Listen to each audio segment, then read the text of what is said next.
Duke the Jeweler got set up by Boosie. This is the full video. Watch it all and subscribe. That nigga gonna have $500,000. What are you here for?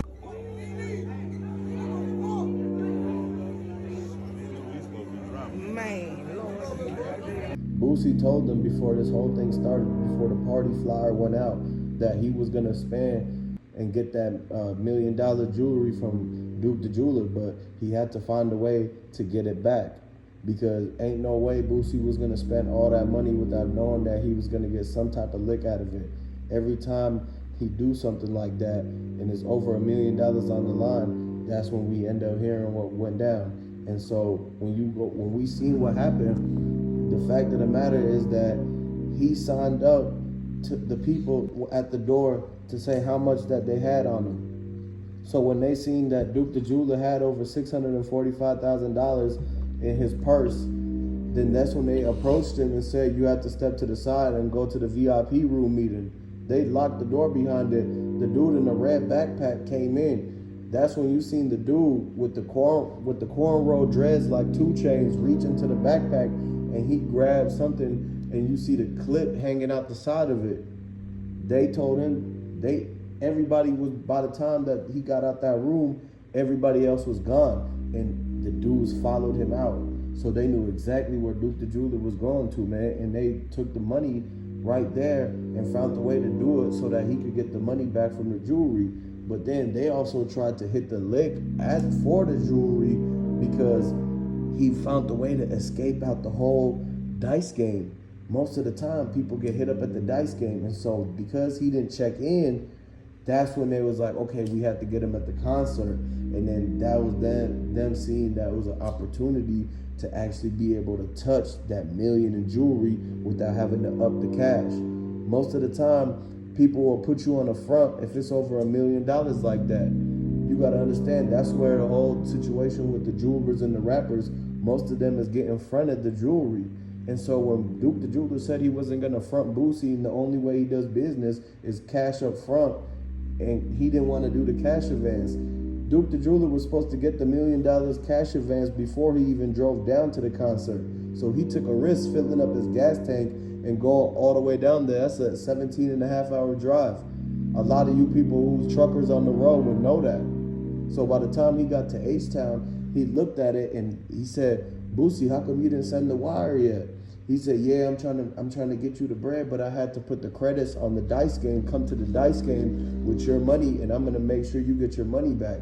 But it wasn't a guarantee. Then that's when they lost in the dice game. And this is what made Duke the Jeweler start even participating in the dice game, because Duke the Jeweler knew he didn't come out there with his bag of jewelry with over $600,000 worth of jewelry. Come on now, in the bag, in Boosie room, and he got Shorty and them guarding the door, but Boosie kept whistling. This is what made Duke the Jeweler really pay attention and zoom in to Shorty. Duke the Jeweler looking at the top of his glasses. Y'all already know Cartier glasses, you can see out of a portion of them because it has like a 2-tone tint fade. We know for a fact that you can buy them for cheap. You feel me? You can buy them for $2,000, $3,000. Some Cartiers got diamonds in them. We already know for a fact that you can get them. Everybody sat back and look at Boosie like, why would you keep whistling, man? People kept on turning around like, what? Like what? Like, who whistling? And then once they cut the video off, they was like, Boosie, I heard you over there whistling. He was like, man, I'm just playing. He acted like he trying to throw them off and shooting dice, but Boosie was standing behind Duke the whole time. Why would you be standing behind a dude with a lot of jewelry on, even though you got jewelry on yourself? But why would you be behind this man? You could have instantly stepped off and been on the other side from the beginning. But we know for a fact they followed him outside. He had all that jewelry with him. If he would have never brought all that jewelry and started winning and licking them on the dice, he would have never got sent up, man, because they wanted that money back. All them dudes in there, half of them ran half the city of 5th Ward. We know how they got down to 5th Ward.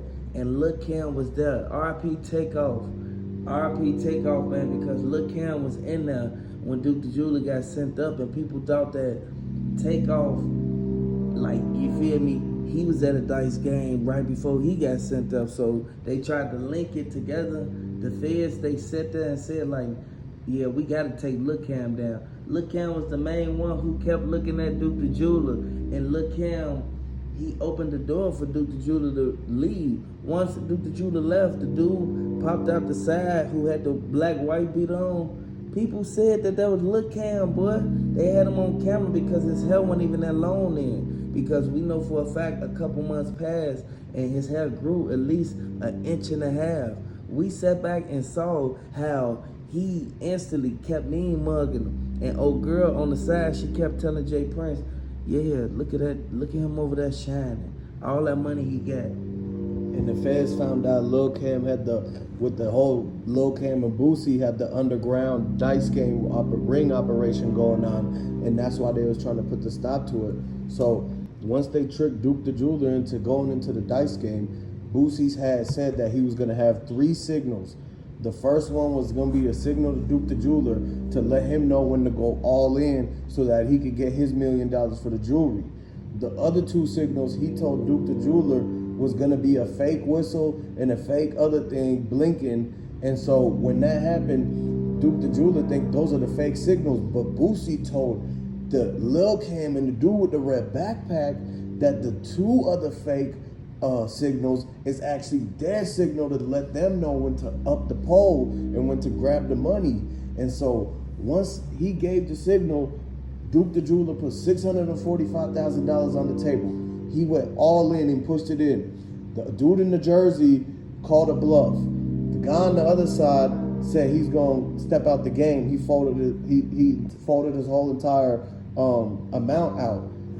Then that's when the dude, Boosie, gave the fake signal. That's when the dude walked behind him and he upped out the backpack, the fake dice. He told Duke the Jeweler he got to roll with this dice. Then the dude all the way across the table hit the power button on the table. It's a magnetic table and the trick dice.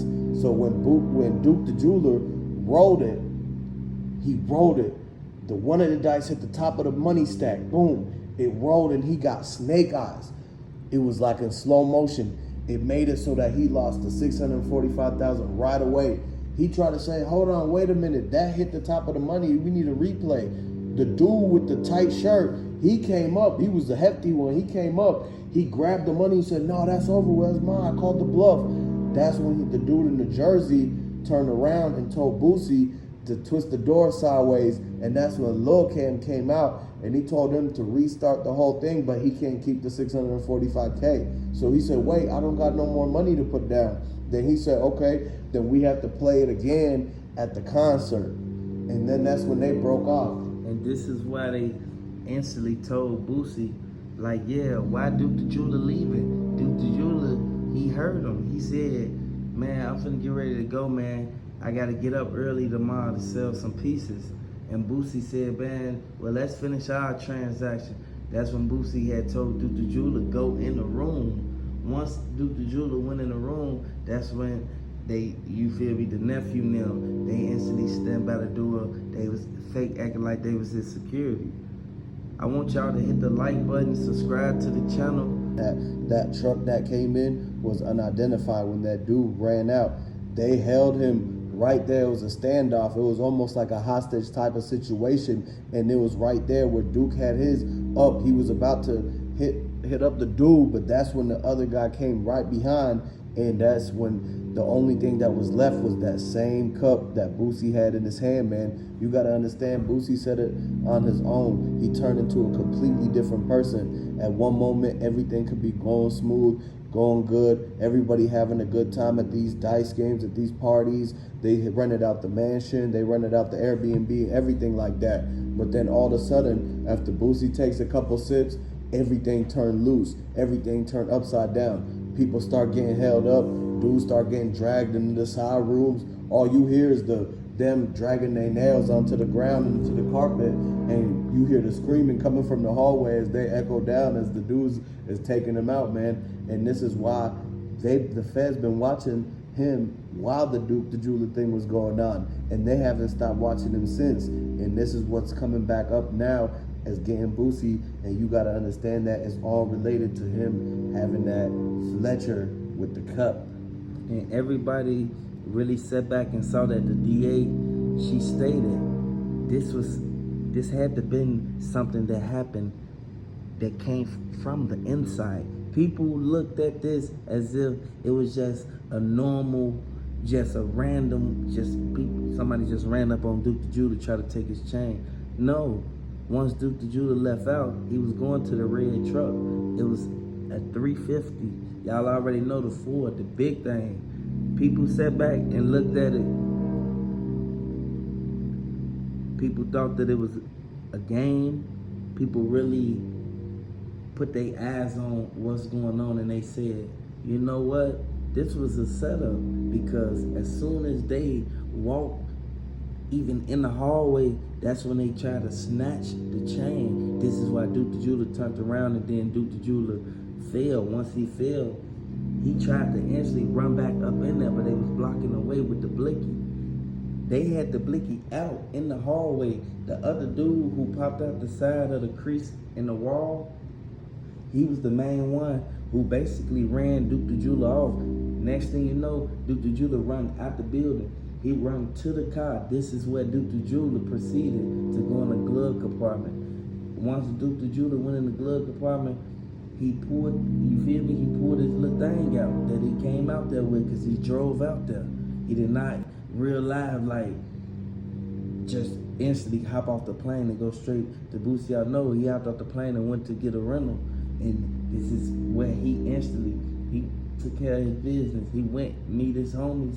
They instantly gave him one of them things. He instantly pulled up, went to Boosie thing. So this is where, at the end of the night, everybody know, once Duke the Jeweler reached in there and grabbed that, he lifted the blicky at Shorty. Shorty instantly, boom, boom. Once he started to blowing, this is why Boosie and them instantly looked out the window. They wanted to know who was getting hit up. He wanted to make sure his nephew didn't want to get hit up. Everybody said they stopped the dice game once they heard what was going on. And I want everybody to pay attention to it. They kept saying as soon as they left, they instantly ran back up in the building in less than 15 minutes.